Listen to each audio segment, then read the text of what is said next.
When I worked in corporate America, I used to work on talk shows. I did a bunch of talk shows. That's some soul-sucking work. Because you just got to do what's mandated. And a lot of times it's anything to bring in ratings. One of the first shows I worked on, they brought back a show called Love Connection. Do y'all remember that?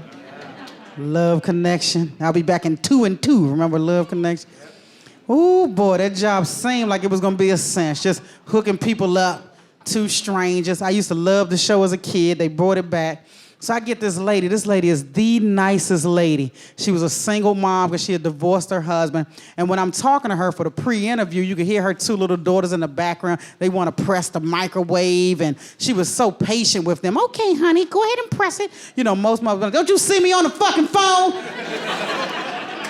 She didn't do any of that. This lady, okay, honey, hit 2, hit 1, hit start. I said, oh, this lady is really, really sweet. So she was a high school teacher. And I mean, this lady was so nice on the phone. Patience of Job. First of all, you have to have patience to be a teacher of any kind. Patience of Job. So she told me, she said, yeah, my whole high school can't wait to see my episode because they're so happy. The administration, the faculty, the kids, we're all going to sit together and watch my episode. I said, oh, this is so nice. So I asked her how the date went. She said the date was wonderful. She said the guy showed up. He was handsome. He had on a suit. He drove a Volvo. They had a good time talking to the other table. And it was just such a wonderful night. She loved to do it again. I was like, oh, that is so good. This lady deserved an experience like that. So the second part of the job is you now have to call him. So I call him to get his side. This is my first week of work. I call him to get his side. Completely different experience.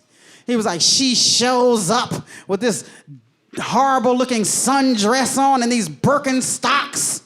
He said she was driving some beat-up car and it broke down on the way to the restaurant, so she was 30 minutes late.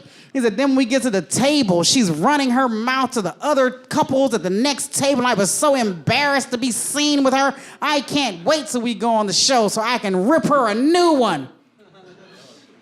Now, mind you, I know she said the whole school is getting ready to watch this episode. So now I have a lump in my throat. I'm like, oh, shit. They had completely opposite experiences. So now I want to call her to warn her. So I talked to my boss. I'm like, well, this is what happened. I would like to call. He was like, no, this is going to be great TV. Her getting ripped a new asshole. This is sweeps week.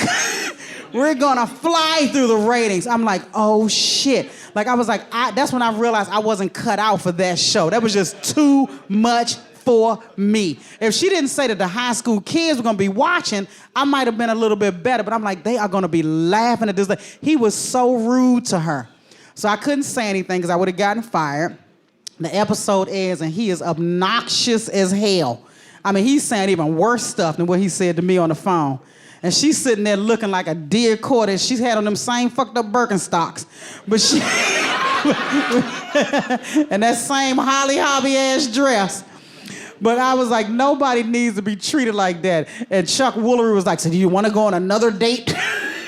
He was like, hell no, I'd rather rip my own balls off.